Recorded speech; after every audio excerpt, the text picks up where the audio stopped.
Students week observation 2025 পয়লা জানুয়ারি 2025 থেকে 8ই জানুয়ারি 2025 পর্যন্ত পালন করার এক নির্দেশিকা গাইডলাইন প্রকাশিত হয়েছে। প্রাথমিক বিদ্যালয় থেকে শুরু করে মাধ্যমিক, উচ্চ মাধ্যমিক বিদ্যালয়, কলেজ, ইউনিভার্সিটি প্রত্যেকের জন্য আলাদা আলাদা গাইডলাইন রয়েছে। এখানে কিছু কিছু কমন আইটেমও রয়েছে।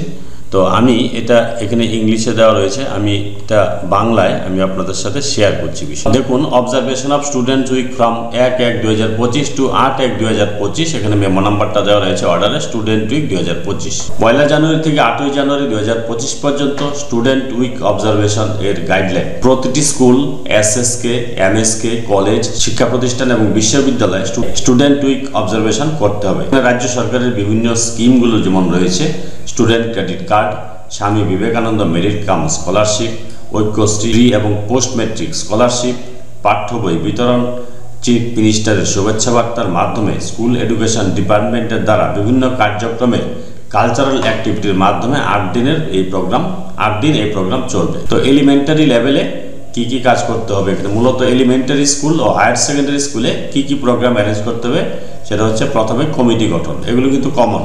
কমিটি গঠন করতে হবে। সপ্তাহব্যাপী অনুষ্ঠান যে চলবে তার জন্য একটা কমিটি গঠন করতে হবে।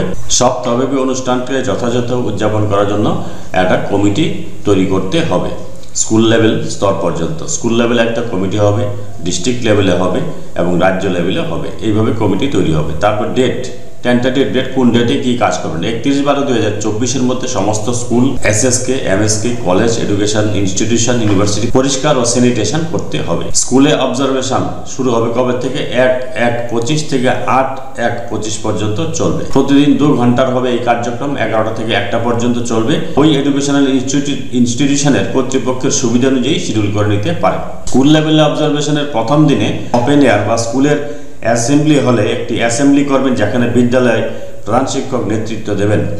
ওই অ্যাসেম্বলিতে নতুন ক্লাসে সফলভাবে উন্নীত হওয়া শিক্ষার্থীদের অভিনন্দন জানাবেন ও বিদ্যালয়ের ঐতিহ্য নিয়ে ও অবজারভেশনের ডিটেলস আলোচনা করবেন। ক্লাস টিচাররা এই অবজারভেশনের টেন্টেটিভ শিডিউল সম্পর্কে ক্লাসে বলবেন এবং স্পেসিফিক ক্লাস অনুযায়ী নিউ অ্যাক্টিভিটি ইমপ্লিমেন্ট করবেন।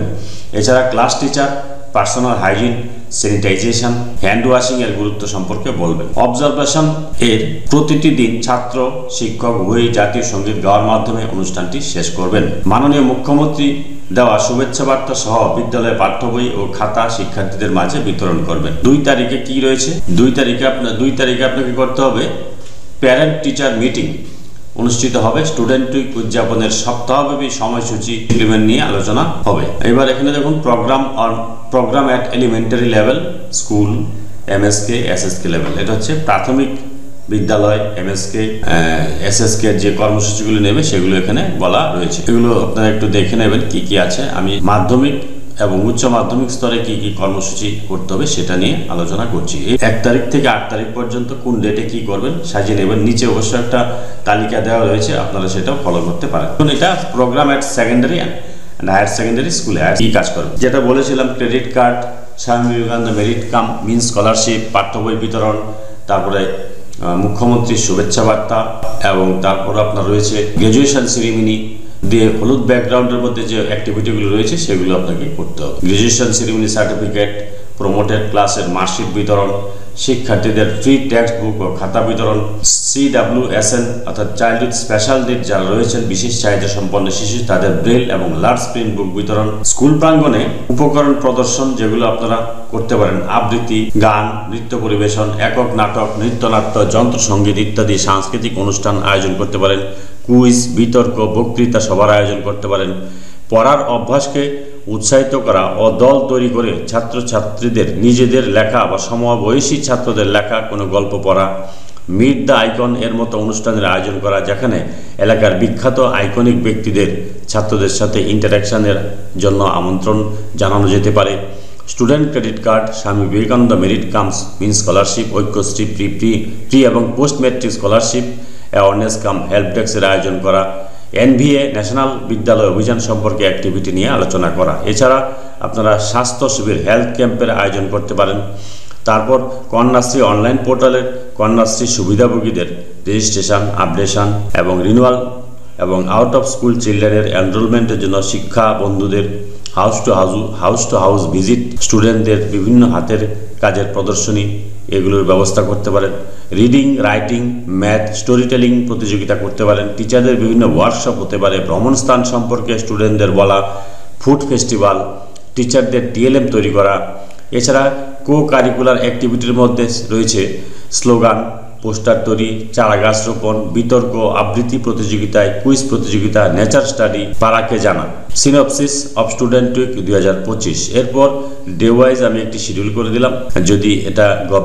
যদিও এটা গভর্নমেন্ট অর্ডারে নেই, আপনারা চাইলে এটা ফলো করতে পারেন বা নিজের মতো করে তৈরি করতে পারেন। জানুয়ারি 2 তারিখ প্রথম দিন HYTIC দ্বারা উদ্বোধনী বক্তৃতা, অনারেবল চিফ মিনিস্টারের শুভেচ্ছা বার্তা বিতরণ, সকল শিক্ষার্থীদের জন্য গ্র্যাজুয়েশন সেরিমনি এবং বই বিতরণ। এই হচ্ছে 2 তারিখের কার্যক্রম। আরও রয়েছে PTM প্যারেন্ট টিচার মিটিং আয়োজন, 5টি পলিসির উপর অভিভাবকদের পরিচিতি করানো, আনন্দ পরিসর, হাউস ফরমেশন এগুলো করতে পারেন। রিডিং হ্যাবিট, শিশু সংসদ এগুলো। 3 তারিখ জানুয়ারিতে কি করা যেতে পারে? গ্রুপ ফটো তোলা, স্কুলে সকল শ্রেণীর জন্য রিডিং ফেস্টিভ্যাল পালন করা। 4 তারিখে কি রয়েছে? তৃতীয় দিনে শিক্ষার্থীদের ওয়াল ম্যাগাজিনের জন্য উদ্যোগ নেওয়া, শিক্ষার্থী ও শিক্ষকদের মাধ্যমে গাছের চারা রোপণের মাধ্যমে পরিবেশ দিবস পালন। 5ই জানুয়ারি 2025 চতুর্থ দিনে story telling, math, writing competition, শিক্ষার্থীদের জন্য কুইজ প্রতিযোগিতা গ্রুপ করে নিতে পারেন। 6ই জানুয়ারি দেখুন প্রত্যেক ডেটে আলাদা আলাদা কালার করে দেওয়া হচ্ছে, আপনারা এটা পজ করে দেখে নিতে পারেন। 6ই জানুয়ারি পঞ্চম দিনে ফুড ফেস্টিভ্যাল, টিচারদের তৈরি TLM এক্সিবিশন, বিভিন্ন ভ্রমণ স্থান নিয়ে আলোচনা করা। 7ই জানুয়ারি 2025 ষষ্ঠ দিনে science, technology, engineering, mathematics exhibition, last পিরিয়ডে আনন্দ পরিষদ পরিচালনা করা। যেহেতু এই দিন রবিবার তাই প্রোগ্রাম তারপরের দিন করতে পারেন। 8ই জানুয়ারি 2025 সপ্তম দিন নো ইয়োর পাড়া, অর্থাৎ নিজের পাড়াকে জানো, এর উপর অ্যাক্টিভিটি, পোস্টার, স্লোগান তৈরি করতে পারেন। তৈরি করে পাড়ায় পাড়ায় সচেতনতা বৃদ্ধি করা। ডিস্ট্রিক্ট লেভেল কমিটি এই প্রোগ্রাম মনিটরিং করবে। প্রতিদিন ডেটা লেভেলাইজ গুগল ফর্মে শেয়ার করতে হতে পারে, যেমন ইনস্ট্রাকশন আসবে জেলা থেকে সেরকম কাজ করতে হবে। এই যে ইম্পর্টেন্ট ইনস্ট্রাকশন ফর ফান্ড, এই যে আপনারা অনুষ্ঠানটা করবেন, এই 8 দিনব্যাপী স্টুডেন্ট উইক অবজারভেশন করবেন, তার জন্য কিছু ফান্ডের প্রয়োজন রয়েছে। তো সেই ফান্ড কোথা থেকে পাবেন? প্রাথমিকভাবে বলা হয়েছে আপনারা স্কুলে কম্পোজিট গ্র্যান্ট থেকে খরচ বহন করতে হবে। যদি প্রয়োজন হয় পরবর্তীতে প্রতিটি জেলার সংশ্লিষ্ট ADM SSM এর রাজ্য অফিসে তহবিলের অনুরোধ করতে পারেন। এটা কিন্তু এখানেও কিন্তু বলা রয়েছে, অর্ডারটাতে ইংলিশে যে অর্ডারটা এসেছে সেটা কিন্তু লাস্টে কিন্তু এখানেও বলা রয়েছে। দেখুন ফান্ড প্রভিশন, এই যে for conducting the program at school level, the expenditure may be borne out of the available fund of SSA. For college and university level celebration, expenditure to be borne out of available funds at their end. College ইউনিভার্সিটির ক্ষেত্রে নিজের হাত থেকে খরচা করতে বলা হয়েছে। School লেভেলের ক্ষেত্রে আপনাদের যে SSA সর্বশিক্ষা অভিযানের যে কম্পোজিট গ্র্যান্ট রয়েছে সেখান থেকে খরচা করতে বলা হয়েছে। হচ্ছে স্টুডেন্ট অবজারভেশনের যে একটা তালিকা দেওয়া হলো, যিনি এটি তৈরি করেছেন বাংলায় তাকে ধন্যবাদ। আমি একটি গ্রুপে পেয়েছি তাই এটা শেয়ার করলাম, আর ইংলিশটাও আছে এখানে, আপনারা দেখে নেবেন এবং সেই হিসাবে আপনারা স্টুডেন্ট উইক অবজারভেশনটা করবেন। যদি ভিডিওটি ভালো লাগে please like, share and subscribe this channel to get notification off the next update. Thanks for watching this video.